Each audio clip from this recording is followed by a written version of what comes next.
প্রতিমায় বাজি বিপর্যয়ের ঘটনা, আর সেই ঘটনায় এবার জেলা প্রশাসন তারা রিপোর্ট পাঠালো নবান্নে। কি রয়েছে সেই রিপোর্টে, আর কি আপডেট আত্রেই জানাবে আপনাদের।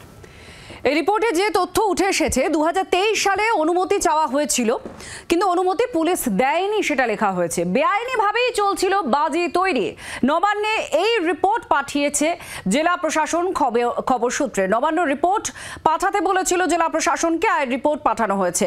প্রবীর চক্রবর্তী আমাদের প্রতিনিধির সঙ্গে আছেন এই মুহূর্তে, আরো বিস্তারিতভাবে জানবো। প্রবীর, রিপোর্টে বলা হচ্ছে যে বেআইনিভাবেই এই কারখানাটা চলছিল, ঠিক কি কি উল্লেখ করা হয়েছে রিপোর্টে? দেখো, গতকাল ঘটনা ঘটার পরেই নবান্ন থেকে জেলা প্রশাসনের কাছ থেকে সামগ্রিকভাবে পুরো ঘটনার পূর্ণাঙ্গ রিপোর্ট চাওয়া হয়েছে এবং যত দ্রুত সম্ভব সেই রিপোর্ট জমা দিতে বলা হয়েছে।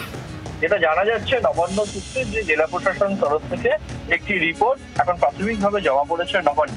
সেই রিপোর্টে বলা হয়েছে যে 2023 সাল থেকে এই বাজি কারখানার জন্য তারা লাইসেন্স চেয়ে এসেছিল বা অনুমতি চেয়ে আসছিল, কিন্তু তাকে এই কারখানার জন্য অনুমতি দেয়নি পুলিশ।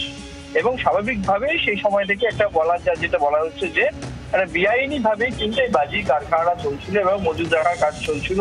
সুতরাং পুলিশ অনুমতি না দিলেও অনুমতির বাইরে গিয়ে এই কাজ চলছিল বলে জেলা প্রশাসনের তরফ থেকে জানানো হয়েছে। সেই নবান্ন সূত্রে এই খবর কিন্তু এখন পর্যন্ত পাওয়া যাচ্ছে। ধন্যবাদ প্রবীর। বাংলার আওয়াজ, বাঙালির আবেগ, জি 24 ঘন্টা।